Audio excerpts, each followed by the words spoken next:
Thanks, that's great. We're almost at the end, but people say wind up, or bring it to an end.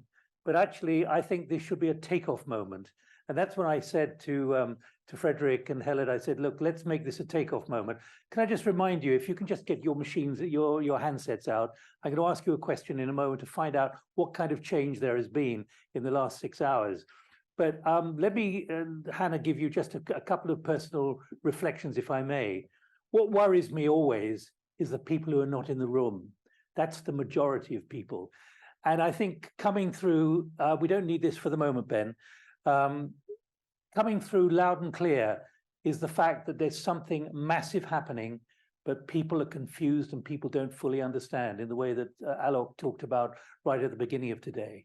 And so my very strong thought, and I come to this partly because of my background in journalism and television presenting and so on, is how this message is going to get over, how it's going to be messaged, how the communication is going to be achieved. Because I think there's been some extraordinarily frank discussion here today. You've all been on the record, but it's been heartening. And I said right at the beginning, let's make this positive. And so that's one of the first takeaways that I would suggest that we need to think about. Many people do not have climate goals at the moment, but they probably should, and they are alert. Coincidentally, as I've been sitting there in the last half hour, I've actually received an email from someone I've been communicating with who happens to be Swedish. And we've been talking about this communication, and I think he summarized it, even though he hasn't been here during today. We all want change, but no one wants to change. The question is how we achieve that, how that is achieved through the political process, through the corporate process, through the civil society process. How is it? And that's why I picked up on what we were hearing from Hans half an hour ago. What does he mean by the dawn? When is dawn really going to come? Because there's a lot of engagement on a lot of critical issues, but at the moment it isn't yet happening. And as my friend says to me, people want fun. Humans are cognitively and emotionally incapable of understanding slow motion events. That's where we are at the moment in today. It's as if he was listening to this whole thing. Quite remarkable, because I'd written something similar here. But this remains a slow motion event to most people in their minds until it affects them. And I'm just beginning to wonder whether the heat bombs, I should say, the heat bomb, what we've been seeing across Europe, what we've been seeing across Texas, what we've been seeing in the Okanagan in Canada, what we've been seeing with the smoke in Canada, and what we've been seeing in so many other areas, suddenly people are beginning to waken and wonder if the politics and the politicians are prepared to act on it. And speed remains critical in all of this.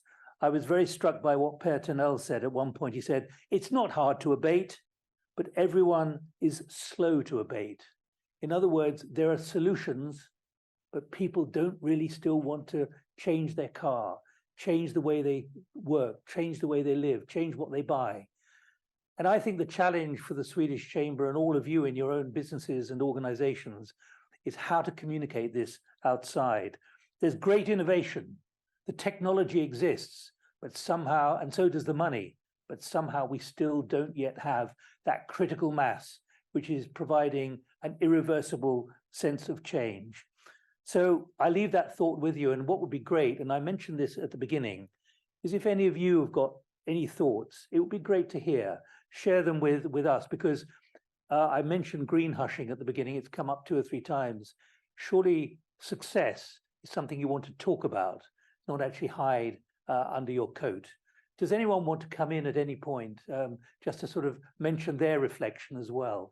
Or maybe if no one at all at the moment, I don't expect you to, but it would be great if you could.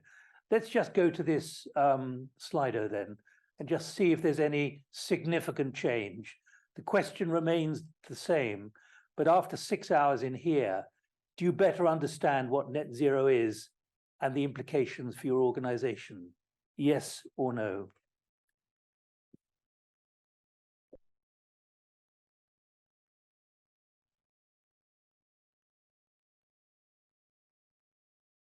Fredrik, it seems it's been a great success.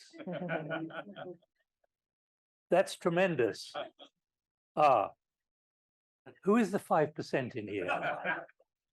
Who's still got a problem? Do share it with us if you'd like to. You can do it anonymously if you want. Please. Okay, can we get the mic down here?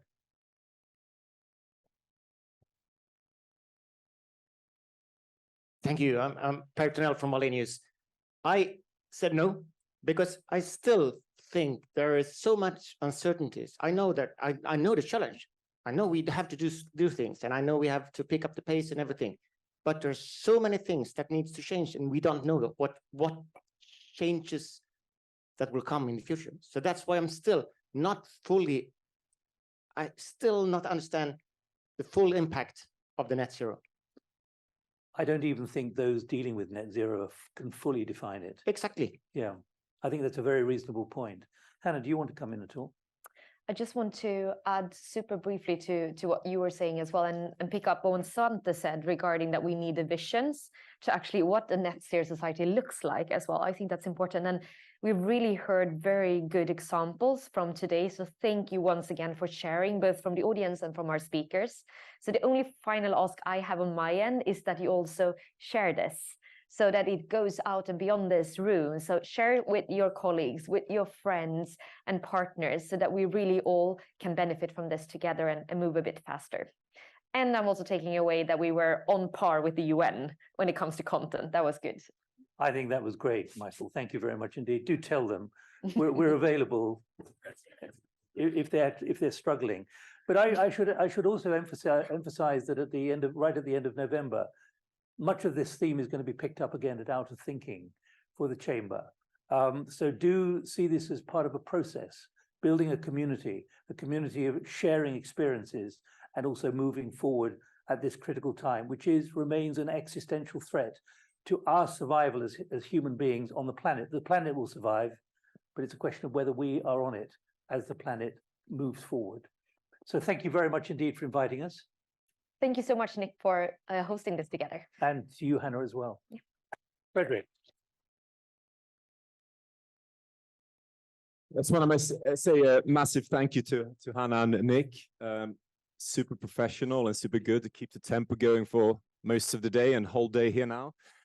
Before we all leave and to some final networking, can we have the whole SCC team up on stage, please? Also want to thank you, and of course we have some speaker gifts as well.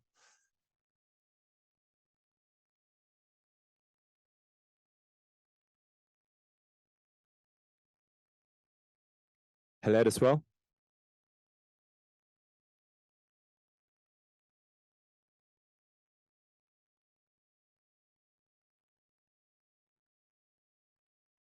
Excellent. I think you all deserve a massive round of applause. And this is one of our flagship events, and it's so important that we are all synchronized. And we have a new event manager as well in Heled. It's your first big project for the Chamber. I was very happy, I hope you were. And we're looking forward to a few more big flagship events coming up in the fourth quarter. Not least Out of Thinking, and of course the Christmas lunch as well. So looking forward to see many of you there, and we still have some time to network after this. So please stay around, and thanks again for coming.